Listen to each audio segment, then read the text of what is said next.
Good morning. I'm meteorologist Dave Epstein. It is Monday, the 1st of June. Let's get to that weather wisdom for today. Boy, an unsettled weekend for sure. We had some sun, we had a meteor, we had a nor'easter, we had temperatures near 70, we had temperatures in the 30s. How are your trees doing? We are sponsored today by Hartney Graymont. Contact your local Hartney Graymont office. They'll give you a free consultation. If you're worried about your trees, have one of those certified arborists come out and take a look at things. See what you might need. Hartney Graymont, offices in Concord, Needham, as well as Danvers. All right, let's get to the weather for today. We've got sunshine developing. If it hasn't already, we'll see temperatures today getting into the 60s, low 60s. It's a fairly cool day.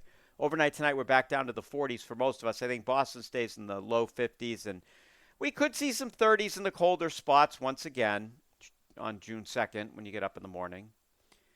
Temperatures tomorrow getting back into the low 70s with sunshine, and then we'll go to Wednesday. We'll go to the mid 70s, maybe a few upper 70s in those interior areas. And then as we get into Thursday and Friday, we're going into the 80s. As a matter of fact, Friday may be 85 to 90, a nice beach day. And right now, Saturday, it's not going to rain. Right now, it looks sunny with temperatures in the 80s for some nice weather. So have a great day, everybody.